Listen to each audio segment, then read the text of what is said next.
الحمد لله رب العالمين، والصلاة والسلام على رسوله الكريم وعلى آله وصحبه أجمعين. أما بعد، فإن أصدق الحديث كتاب الله، وخير الهدي هدي محمد صلى الله عليه وسلم، وشر الأمور محدثاتها، وكل محدثة بدعة، وكل بدعة ضلالة، وكل ضلالة في النار. عباد الله، اتقوا الله تعالى فقد فاز المتقون. يقول الله تبارك وتعالى: يا أيها الذين آمنوا اتقوا الله حق تقاته ولا تموتن إلا وأنتم مسلمون. جعل الإسلام للمسلم حقوقا على أخيه المسلم، حفاظا على الأخوة الإيمانية، وتقوية للترابط بين المسلمين. فقال صلى الله عليه وسلم: حق المسلم على المسلم 6: إذا لقيته فسلم عليه، وإذا دعاك فأجبه، وإذا استنصحك فانصحه، وإذا عطس فحمد الله فشمته، وإذا مرض فعده، وإذا مات فأتبعه. رواه Muslim. Ndugu zangu Waislamu, ama khutba yetu ya leo ni yale yaliyobakia katika khutba iliyotangulia katika Ijumaa iliyopita, nayo si nyingine ni kuhusu haki za Muislamu juu ya Muislamu mwenzake. Tulizungumzia 3 na insha Allah leo tutamalizia 3. Kwa kukumbusha tu ni kwamba haki ya kwanza ni umsalimie pindi utakapokutana na yeye, na lau atakusalimia basi uwe ni mwenye kuchukua jukumu la kuweza kumjibu salamu yake, kwa sababu kutoa salamu ni sunna, ama kujibu ni wajib au faradhi. Ya pili tukasema atakapokuita au kukualika katika jambo lake uwe ni mwenye kuchukua fursa ya kuweza kuitikia mwito wake na kuenda katika jambo lake, kwa sababu pindi utakapoacha kwenda itakuwa unamvunja nguvu au unamvunja moyo Muislamu mwenzako. Na usitofautishe katika kuitikia mwito kwamba huyu ni tajiri nitaitikia mwito wake na huyu ni maskini sitoitikia mwito wake. Hii itakuwa ni makosa, kwa sababu unafadhilisha baadhi ya watu na unawadharau baadhi ya wengine. Ama la 3 tukasema ni umnasihi ndugu yako pindi atakapokuomba umpatie nasiha. Sasa iwe ni yeye mwenyewe amekuomba au umemuona ameteleza kidogo katika jambo la dini, ukaweza kuchukua fursa kama ile ili umnasihi. Sasa kuna mawili, akikubali ni sawa, na kama hatakubali basi itakuwa wewe ushaondosha dhima yako kutoka kwa Allah subhanahu wa ta'ala. Ama ya 4 ni kwamba tushammituhu idha atisa wa hamida Allah, umrehemu pindi atakapochemua na akamshukuru Allah kwa kusema alhamdulillah. Wallahu ta'ala yuhibbu al-utas. Vile vile tujue ya kwamba Allah subhanahu wa ta'ala anawapenda wale wenye kuchemua. Qala Rasulullah sallallahu alayhi wasallam: inna Allaha yuhibbu al-utas wa yakrahu at-tatha'ub, wa idha atisa ahadukum wa hamida Allah kana haqqan ala kulli muslimin sami'ahu an yaqula lahu yarhamuka Allah. Rawahu al-Bukhari. Mtume wa Allah anatuelezea kwamba Allah subhanahu wa ta'ala anapenda wale wenye kuchemua na anawachukia wale wanaokwenda miayo. Kwenda miayo ni kule kwamba mtu pengine amechoka ama yuasikia usingizi, akawa anafungua mdomo na huku akitoa hewa, na hili ni jambo ambalo lamchukiza Allah subhanahu wa ta'ala. Lakini wale wenye kuchemua Allah anawapenda, kwa sababu kuchemua ni moja katika afya, kwa sababu kuna baadhi ya jarathim ziko katika mwili wako zinatoka pindi utakapochemua. Ndio akaendelea mtume wa Allah akisema, wa idha atisa ahadukum wa hamida Allah, na atakapochemua mmoja wenu, kwa sharti ya kwamba akamshukuru Allah kwa kule kuchemua kwake kwa kusema alhamdulillah, kana haqqan ala kulli muslimin sami'ahu an yaqula lahu yarhamuka Allah, itakuwa ni haki au itakuwa ni lazima kwa kila Muislamu ambaye amemsikia mwenzake akichemua kisha akamshukuru Allah kwa kusema alhamdulillah, ni juu yako wewe kama Muislamu umwambie yarhamuka Allah, akurehemu wewe Allah subhanahu wa ta'ala. Rawahu al-Bukhari, hadithi hii imepokewa na Bukhari. Vile vile tujue ya kwamba katika kuchemua kuna sharti. Sio kila anayechemua wewe unamrehemu, la, ni kwamba lazima aseme alhamdulillah, tena uisikie. Sio mtu aseme alhamdulillah kimoyoni, la. Hii ni sharti ambao ni lazima mtu aseme, kwa sababu bila kumshukuru Allah vipi tutakurehemu sisi? Kwa hivyo ni sharti kwamba mtu aseme alhamdulillah, ndio sisi tumwambie yarhamuka Allah.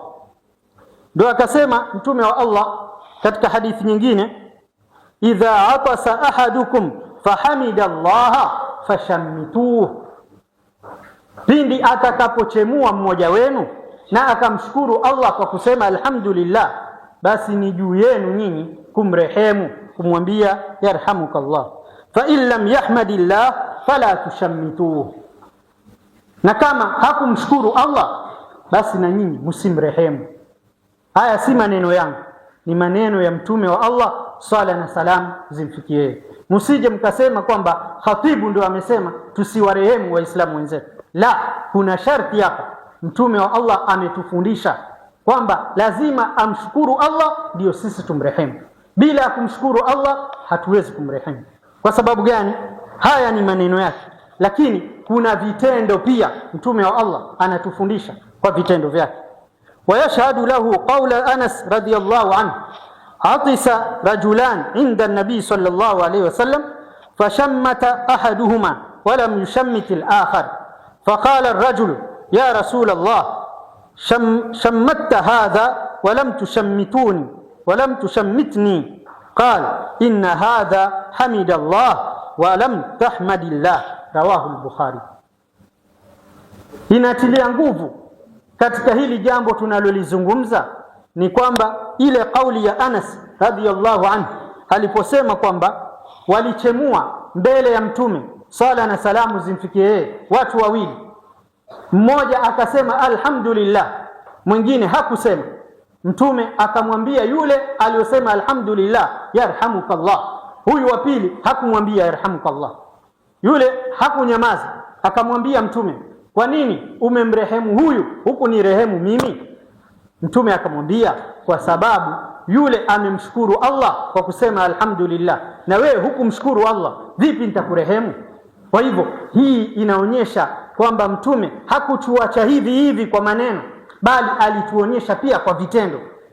Kwa hivyo hili ni sharti, na ni sharti muhimu sana. Sio kila mmoja anayechemua wewe wamwambia tu yarhamukallah, la, kwa sharti aseme alhamdulillah. Hii ndio inatujulisha kwamba huyu aliyechemua ni Muislamu na yuwafaa kurehemewa.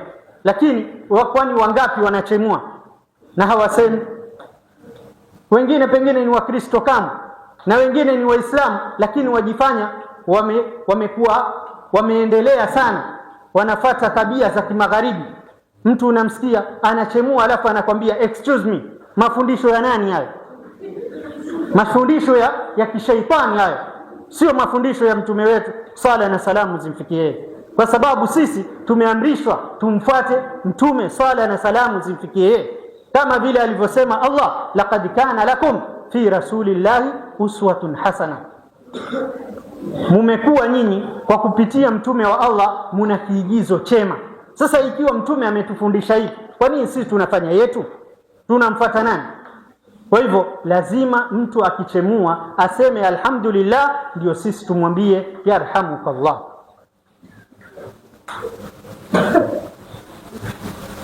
Rawahu al-Bukhari, hadithi hii imepokewa na Bukhari na Muslim.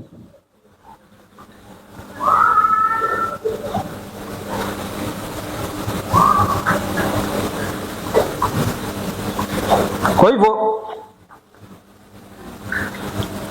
ametufundisha Mtume wa Allah, swala na salamu zimfikie yeye, sifa ya kuwarehemu Waislamu wenzetu pindi watakapochemua, na sifa ya yule ambaye amechemua pindi utakapomwambia yarhamukallah, yeye atamalizia vipi?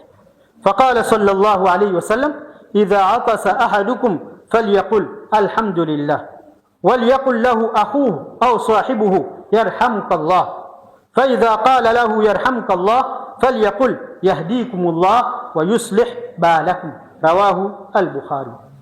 Kwa hivyo sifa ya mtu kuchemua ni kwamba aseme alhamdulillah, kisha tukimsikia amesema alhamdulillah tumwambie yarhamukallah, na kisha akishasikia sisi tumemwambia yarhamukallah, yeye amalizie kwa kusema yahdikumullah wa yuslih balakum.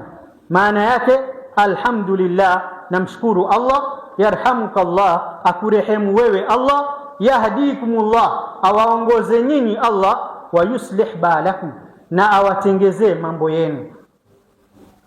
Hebu niambie, katika hili jambo utakuta ni dua kuanzia mwanzo mpaka mwisho.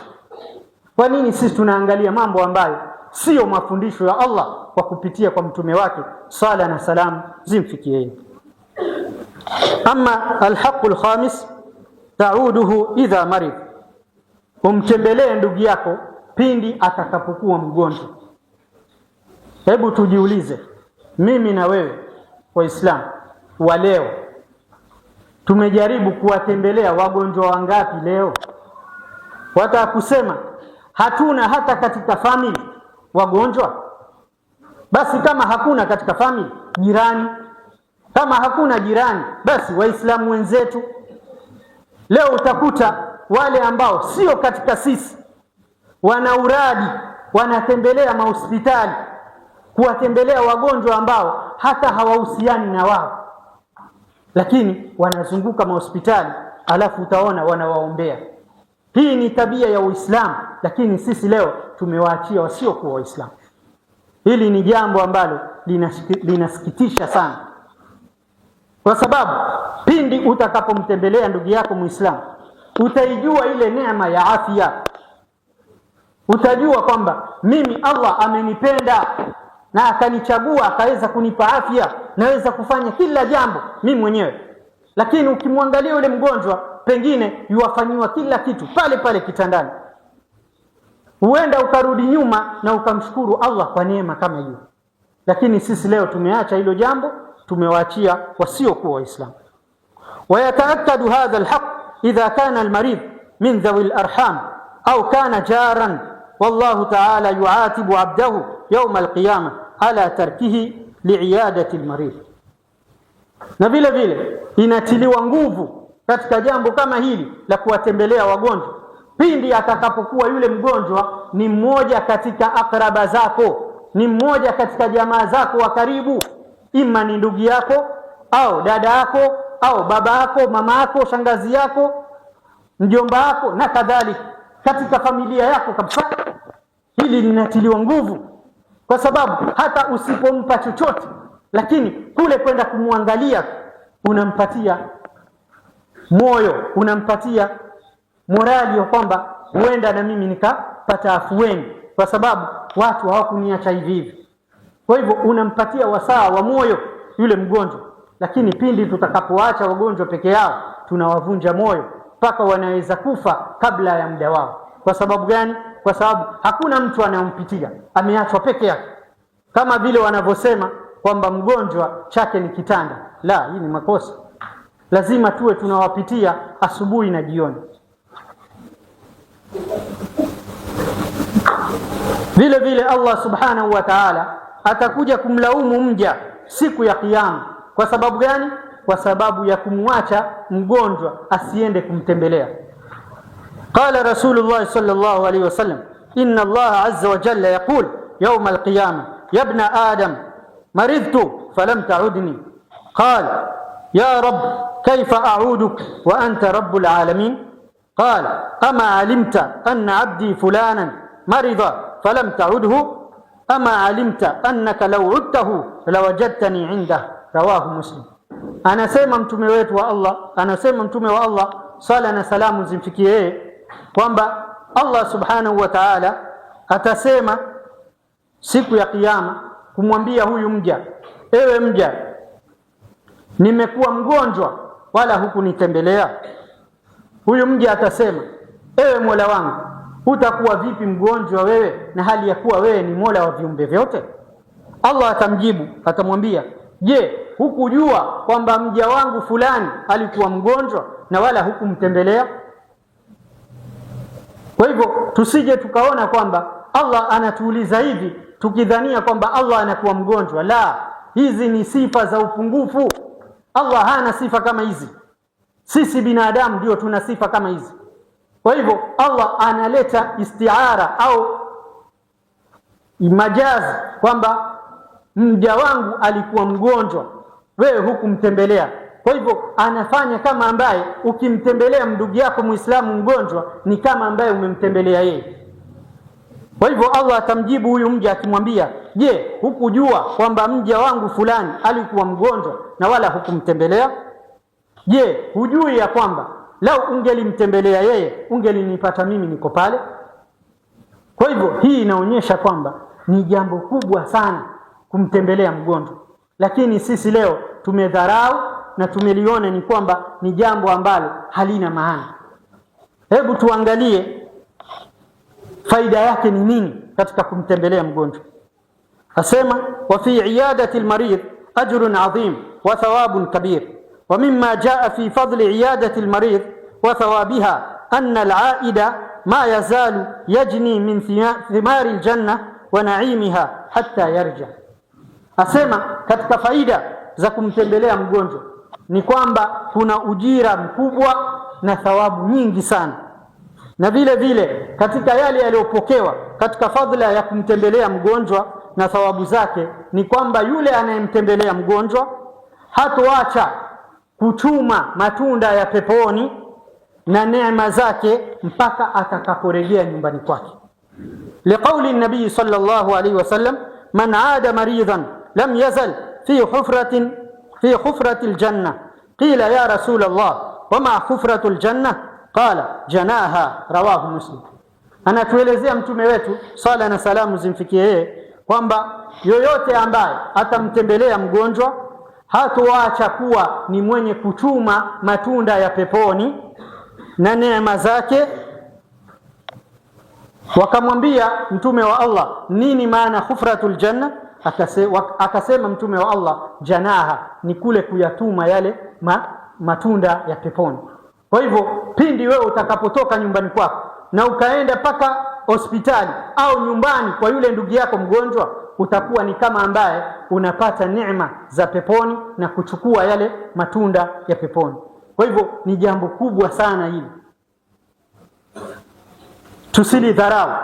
Na katika hadithi nyingine mtume wa Allah anatuambia, ma min muslimin yaudu musliman ghudwatan illa salla alayhi 70,000 malak hatta yumsiya, wa in aadahu ashiyatan illa salla alayhi 70,000 malak hatta yusbih. Sahih, rawahu Tirmidhi.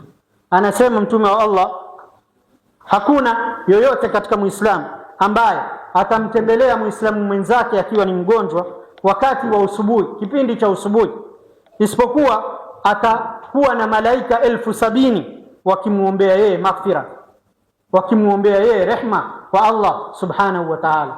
Na vile vile utakapomtembelea ndugu yako Muislamu kipindi cha jioni, utakuwa vile vile una malaika 70,000 wanakuombea wewe maghfira na rehma.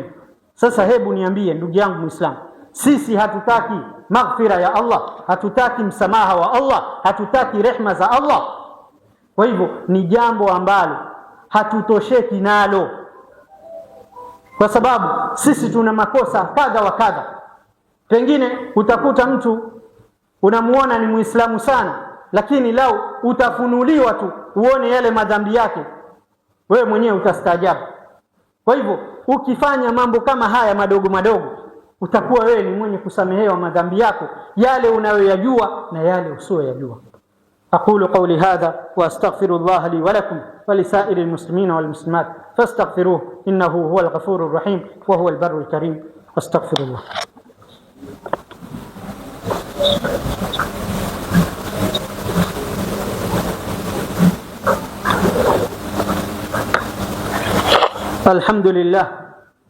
الحمد لله وكفى، والصلاة والسلام على المصطفى نبينا محمد صلى الله عليه وسلم. عباد الله، أوصيكم ونفسي بتقوى الله، فقد فاز المتقون. يقول الله تبارك وتعالى: يا أيها الذين آمنوا اتقوا الله حق تقاته ولا تموتن إلا وأنتم مسلمون. الحق السادس وهو الأخير: تتبع جنازته إذا مات. ومن فوائد ذلك أن يعلم المرء مقدار ضعفه ويتذكر مصيره ومآله، فيستعد لذلك بالتزود من الصالحات، لقول النبي صلى الله عليه وسلم: هودوا المرضى وأتبعوا الجنائز تذكركم الآخرة. حسن، رواه أحمد والبزار. ويقول جبريل عليه السلام: يا محمد عش ما شئت فإنك ميت. حديث حسن، رواه الحاكم والبيهقي. فاليوم يصلي على أخيه وغدا يصلى عليه، لأن الموت حق على الجميع، وإنما هي آجال. قال الله تبارك وتعالى: كل نفس ذائقة الموت. ويتذكر وهو يحمل أخاه على عنقه أنه سيحمل غدا على الآناق إلى المقابر مهما طال به العمر وعلى به المنصب، فلا بد من الخروج من هذه الدنيا. يقول الشاعر: كل ابن أنثى وإن طالت سلامته يوما على آلة الحدباء محمول. Ndugu zangu Waislamu, ama haki ya mwisho, haki ya sita ni kufuata jeneza au kulisindikiza jeneza. Ukisikia ndugu yako Muislamu amefariki, hudhuria mazishi yake, iwe ni mmoja katika wale wenye kumkafini na kumswalia kisha kwenda kumzika, kwa sababu ni moja katika haki za Muislamu juu ya Muislamu mwenzake. Na vile vile katika fawaid za hili jambo hili ni kwamba ajue huyu mwanadamu ukubwa wa udhaifu wake, kwamba yeye siku zote ni mtu dhaifu, wala hana ujuzi wowote wala nguvu zozote.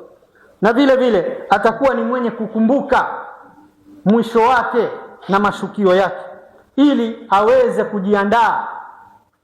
kuandaa zawadi ambazo atakwenda nazo mbele ya Allah subhanahu wa ta'ala. Ajiandae kwa kufanya mambo mema. Kwa neno lake Mtume sala na salamu zimfikie yeye pale alipotuambia: udul mardha, watembeleeni wagonjwa, waatbi'ul janaiz, na vile vile musindikize majeneza, tudhakirukumul akhirah, kwani jambo hilo litawakumbusha nyinyi siku ya kiyama. Wajua binadamu ameumbwa na kusahau. Kwa hivyo tukiweza kuwatembelea wale wagonjwa tutakumbuka neema ya afya, na tukiweza kufuata jeneza tutakumbuka kwamba na kesho sisi tutakuwa kama hao wenzetu tunaowasindikiza. Kwa hivyo hili ni jambo ambalo linamkumbusha mwanadamu kwamba na yeye kesho atakuwa kama huyu mwenzake aliyoiaga dunia. Vile vile akasema Jibril alayhi salam: ewe Muhammad, ishi utakavyoishi au ishi unavyopenda, hakika wewe ni maiti mtarajiwa, hakika wewe utakufa kama vile wengine wanaokufa. Kwa hivyo tujue ya kwamba na sisi pia tutafuata, kama vile alivyoambiwa Mtume: afa imitta fahumul khalidun, je, ukifa wewe hao wengine ndio wenye kuishi milele? Kwa hivyo hii inaonyesha kwamba kila mmoja atakuwa ni mwenye kufuata njia hiyo, au kama vile walivyosema: almautu babun wa kullu wahidin dakhiluhu. Mauti ni kama mlango, kila mmoja atapitia katika huo mlango au ataingia katika huo mlango. Na vile vile tujue ya kwamba kama vile leo unavyomswalia ndugu yako, na wewe kesho utaswaliwa. Kama vile unavolibeba lile jeneza la ndugu yako, na wewe kesho utabebwa. Ndio Allah subhanahu wa ta'ala akatuonyesha kwamba mauti ni haki kwa kila mmoja wetu. Ndio akasema kullu nafsin dha'iqatul maut, kila nafsi itaonja mauti. Kwa nini tukaambiwa itaonja? Ni kwamba kila mmoja lazima atapitia katika jambo hilo. Kwa hivyo usije ukajiona kwamba wewe utaishi sana hapa duniani. La, angalia watu wa zamani waliishi miaka mingapi. Tukiangalia mfano mmoja ni pale Allah alipotuelezea kuhusu umri wa Nabii Nuh katika da'wa yake. Anasema nini? Falabitha fihim alf sanatin illa 50 am. Aliishi katika kuwalingania jamaa zake miaka 1000 kasoro 50. Yani maana yake miaka 950. Bali wengine wanasema hii ni miaka ya da'wa peke yake. Je, miaka yake kamili ilikuwa mingapi? Lakini wako wapi leo? Wote wameiaga dunia hii. Kwa hivyo usije ukajiona kwamba leo uko na afya ukaona kwamba wewe utaishi milele katika hii dunia. La, ujue ya kwamba kama vile leo unambeba ndugu yako katika mabega yako, na wewe kesho utabebwa katika mabega ya ndugu zako Waislamu. Kwa hivyo tuwe ni wenye kukumbuka na kupata waadh kwa kupitia jambo kama hili. Na anasema mtume wetu sala na salamu zimfikie yeye, idha wudhi'atil janaza fahtamalaha ar-rijal ala a'naqihim fa in kanat salihatan qalat qaddimuni wa in kanat ghayra salihah qalat li ahliha ya waylaha ayna yadhhabuna biha yasma'u sawtaha kulla shay'in illa al-insan. Au katika riwaya nyingine yasma'u sawtaha illa ath-thaqalain walau sami'a al-insan la sa'iqa, rawahu al-Bukhari. Anasema mtume wa Allah sala na salamu zimfikie, pindi atakapowekwa yule maiti katika janaza na wakalibeba lile janaza waislamu wenzake juu ya shingo zao na mabega yao, anasema yule maiti ikiwa ni mtu mwema, qaddimuni, nitangulizeni, yani nifanyieni haraka niende huko ninapokwenda, kwa sababu najua kuna mazuri huko nayafuata. Wa in kanat ghayra dhalik ghayra salihatin qalat li ahliha ya waylaha aina yadhhabuna biha.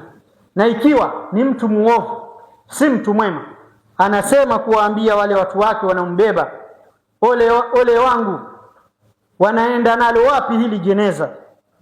Yasma'u sawtaha kulla shay'in illa al-insan, wanasikia sauti ya huyu maiti viumbe vyote isipokuwa mwanadamu na majini. Na vile vile anasema wala usami'a al-insan la sa'iqa, na lau angelisikia huyu mwanadamu angelianguka na akazimia, kwa sababu ni sauti inayoogopesha. Hii inakuonyesha kwamba vipi yule mtu anakuwa anababaika na vipi anaona yale mabaya aliyoyatanguliza. Kwa hivyo ndugu zangu Waislamu, hakuna kitu chenye mauidha kama mauti. Ndio wale waliosema katika athar iliyopokewa kwa Ibn Mas'ud na Abu Darda ni kwamba kafa bil mauti wa'idhan, umetosheleza umauti huwa ni mauidha. Kwa hivyo wewe mwanadamu, ikiwa hupati mauidha kwa kupitia kufa kwa ndugu yako Muislamu, basi sijui utapata mauidha kwa jambo gani. Kwa hivyo turudi nyuma na tuweze kutumia fursa hii ya uhai aliyotupa Allah subhanahu wa ta'ala. Wa'lamu anna Allah salla ala nabiyyi qadiman فقال تعالى ولم يزل قائلا عليما وآمرا حكيما تنبيها لكم وتعليما وتشريفا لقدر نبيه وتعظيما إن الله وملائكته يصلون على النبي يا أيها الذين آمنوا صلوا عليه وسلموا تسليما اللهم صل على محمد وعلى آل محمد كما صليت على إبراهيم وعلى آل إبراهيم إنك حميد مجيد وبارك على محمد وعلى آل محمد كما باركت على إبراهيم وعلى آل إبراهيم إنك حميد مجيد وارضى عن الأربعة الخلفاء السادة الحنفاء وأئمتنا أبي بكر الصديق وعمر الفاروق وعثمان ذي النورين وعلي بن أبي طالب أسد الله الغالب وغيرهم من الآل والأصحاب وعن التابعين وتابع التابعين وتابعيهم بإحسان إلى يوم الدين. اللهم اغفر للمسلمين والمسلمات والمؤمنين والمؤمنات الأحياء منهم والأموات إنك سميع قريب مجيب الدعوات يا قاضي الحاجات ويا كافي المهمات برحمتك يا أرحم الراحمين. اللهم أيد الإسلام والمسلمين وانصر كلمة الحق والإيمان. اللهم اجعل خير زماننا آخرة وخير أعمالنا خواتمة وخير أيامنا يوم لقائك، وارفع مقتك وغضبك عنا ولا تسلط علينا بذنوبنا من لا يخافك فينا ولا يرحمنا يا رب العالمين. Tukimalizia ni kwamba kuna mmoja katika wale ambao walifadhili msikiti huu kwa kufanyia marekebisho. Yasemekana ni mgonjwa na amesafiri sehemu za nje, kwa hivyo haitokuwa vyema kama hatutomuombea na yeye dua. Allah subhanahu wa ta'ala amkhafifishie katika maradhi yake na aweze kumponyesha maradhi yake. اللهم لا تدع لنا في مقامنا هذا ذنبا إلا غفرته ولا مريضا إلا شفيته ولا مريضا إلا شفيته ولا مريضا إلا شفيته ولا ميتا إلا رحمته ولا دينا إلا قضيته ولا هاما إلا فرجته ولا طالبا إلا أعطيته ولا فقيرا إلا أغنيته ولا عسيرا إلا يسرت له ولا مبتليا إلا عفيت عنه ولا مظلوما إلا نصرته ولا عدوا إلا خذلته ولا حاجة من حوائج الدنيا هي لك رضا ولنا فيها صلاح إلا أعنتنا على قضائها ويسرتها يا رب العالمين برحمتك يا أرحم الراحمين. ربنا آتنا في الدنيا حسنة وفي الآخرة حسنة وقنا عذاب النار. ربنا تقبل منا إنك أنت السميع العليم وتب علينا إنك أنت التواب الرحيم. بفضل سبحان ربك رب العزة عما يصفون وسلام على المرسلين والحمد لله رب العالمين. وأقم الصلاة.